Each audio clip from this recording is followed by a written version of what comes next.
ॐ यश्छन्दसां ऋषभो विश्वरूप छन्दोभ्यद्धं मृतात् सम्बभूव सामेन्द्रो मेधया स्पृणोतु अमृतस्य देवधारणो भूयासं शरीरं मे विचर्षणं जिह्वा मे मधुमत्तमा कर्णाभ्यां भूरिविश्रुवं ब्रह्मणो कोशोऽसि मेधया पिहित श्रुतं मे गोपाय ॐ शान्ति शान्ति शान्तिः।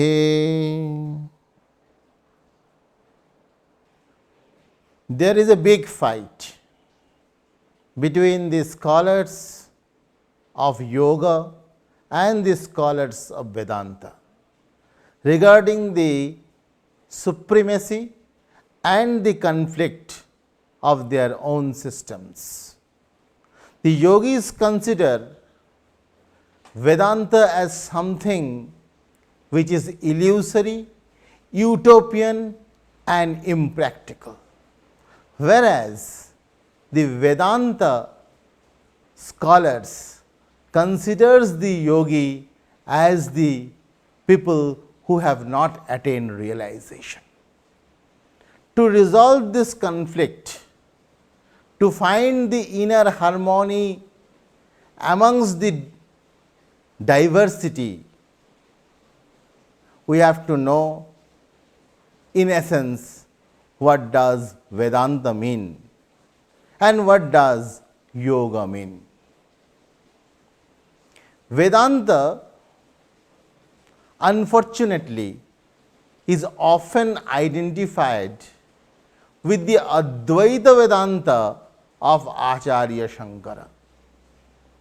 However, Shankara's philosophy of Advaita or Shankara's Advaita Vedanta is so good and it is a piece of merit that people often identify Advaita Vedanta with the Vedanta itself. By the name Vedanta we understand Vedanta means the culmination of Vedic thought process. Vedasya anta Vedanta, Vedasya avishta Vedanta. It is the essence of the Vedas, the culmination of Vedas, the highest thought of the Vedas, which is called the Vedanta.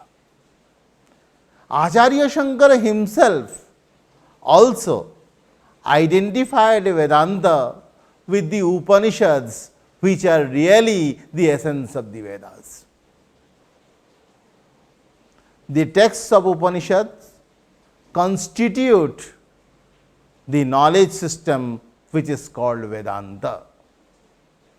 So, Vedanta does not mean any sectarian school of thought.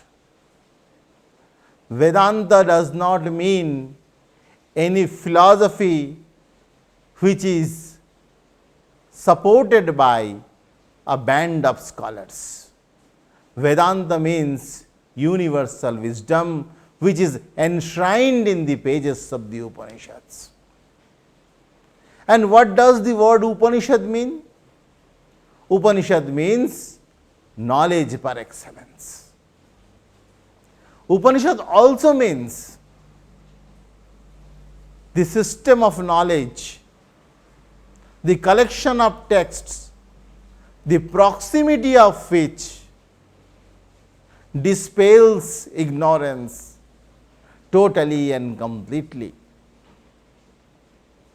So, Upanishads deal with the supreme reality, the highest reality, the fundamental reality. And what does the word yoga mean? Yoga means union. Union between the apparent self and the real self. The apparent man is always identified with the world, is conditioned by the worldliness, and is constrained by the constraints of nature. Whereas the real man is the supreme reality. He has realized the supreme and has become the supreme. Indian Vedic tradition suggests that we cannot acquire the supreme knowledge or the highest knowledge, because the supreme reality is not the object of knowledge. The supreme reality is knowledge itself. So, in our effort to know the supreme, we become the supreme itself. Brahmavid Brahmaiva Bhavati. The knower of reality becomes the reality himself.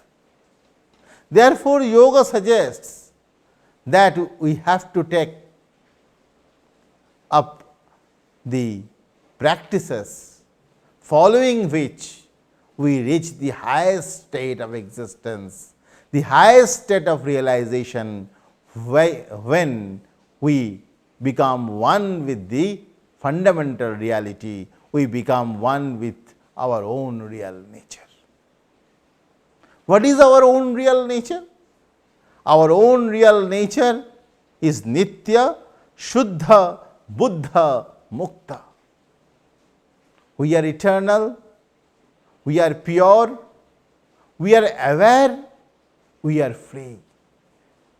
But due to ignorance, we consider ourselves to be non-eternal, impure, ignorant, and bound. So, what we have to do? We have to undertake a journey into the world of knowledge, so that we can know our real nature. Yoga means uniting oneself with our own real nature. That means the fundamental goal of yoga and Vedanta is the same, the supreme reality. The Upanishads, especially the principal Upanishads, which embodies the system of Vedanta, also has the same goal. The goal is the attainment of the supreme state of realization, to become one with the reality, to become one with the supreme self, to be in this world like the master of this universe. So, fundamentally, yoga is said to be the orthodox system of philosophy. An orthodox system of philosophy is always subservient to the Vedic thought process. Therefore, yoga always derives its vital life sap from the Upanishads or the Vedic wisdom. Therefore, it is not any way opposed to the Vedas. It is subservient to the Vedas. It is subservient to the Vedanta. And here Vedanta does not mean any system of philosophy. Here Vedanta means the culmination of Vedic thought process. Therefore, there is no difference in opinion, or there should be no difference in opinion between the yogis and the followers of Vedanta, because ultimate goal is the same: attainment of the supreme state of consciousness, attainment of the supreme state of realization. That is the much coveted goal of all the spiritual aspirants. There are six-fold system of Indian philosophy which are subservient to the Vedas. The Nyaya and the Vaisheshika, the Sankhya and the Yoga, the Purva Mimamsa and the Uttara Mimamsa.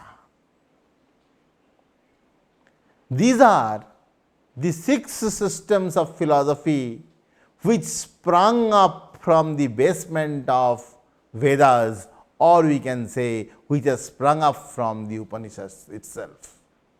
Therefore, the germ of thought of each of these philosophical systems are contained and enshrined in the Upanishads. And the concepts of Upanishads or Vedanta cannot be challenged by any of the systems of philosophy which are called, said to be orthodox systems of philosophy. But the Uttara Mimamsa is called Vedanta Darshanam, which has been championed by Badarayana Vyasa and was promoted and patronized by the great Acharya Shankara. Acharya Shankara, following the legacy of Badarayana Vyasa, has developed a system which is an elucidation of the message and the knowledge of Upanishads. Therefore, sometimes this Vedanta Darshanam is said to be Vedanta, but we have to be very much clear that this Vedanta Darshanam is not the Upanishads. Vedanta Darshanam is not the Vedanta which is the universal philosophy of the world. So, this Vedanta Darshanam has triple canons: the Upanishads, the Brahma Sutra, and the much talked of Srimad Bhagavad Gita. Upanishads are called Shruti Prasthana, Brahma Sutra is called Nyaya Prasthana, and Srimad Bhagavad Gita is called Smriti Prasthana. These triple canons of Vedanta constitute the texts of Vedanta Darshanam. And in this Vedanta Darshanam, especially in the Brahma Sutra Bhashya by Acharya Shankara, the commentary of Brahma Sutra by Acharya Shankara, there is a position upheld by him where he has elaborated the sutra Etena Yoga Pratuktaha. Thus, the yoga of philosophy is refuted. Yoga philosophy is refuted. So, apparently it may seem that Shankara was opposed to the yoga philosophy because he has accepted Badarayana's yoga aphorism, and at the same time he has written a commentary on that. But Shankara makes it very clear that why he has refuted yoga philosophy. He has refuted yoga philosophy because of its dependence on Sankhya philosophy. And Sankhya considers inanimate Prakriti as the sole cause of the universe. And here lies the bone of contention. Shankara was not at all opposed to Sankhya philosophy. At different times, he has patronized Sankhya philosophy. But here he rectified and corrected through his interpretations of Brahma Sutra Bhashya about Sankhya's stance of the inanimate Prakriti being the cause of the universe. He was not at all opposed to Sankhya. He considered Sankhya philosophy as the Pradhana Malya, the chief contender. In this way, he has given due honor to Sankhya philosophy and at the same time Yoga philosophy. Acharya Shankara had also interpreted the book which is called Srimad Bhagavad Gita. And Srimad Bhagavad Gita, as you know, is a fundamental treatise of Yoga Shastra. Had he been opposed to yoga, he wouldn't have undertaken this Herculean task of commenting on Srimad Bhagavad Gita.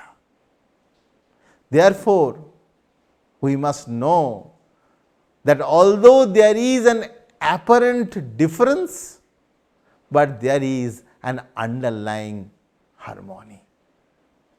And as I was thinking that what is this conflict about? Ultimate goal is to know the self. The ultimate goal is to know the truth. Therefore, there should not be any sort of differences. The Upanishads, especially the Katha Upanishad, makes a profound observation in this regard. Nitto anityanam chetanasyetananam eko vahunam yo vidadhati kaman tamatmastham ye anupashyanti dhira tesham shanti shashyati na itaresham. One who observes the unchanging reality amongst the changeful,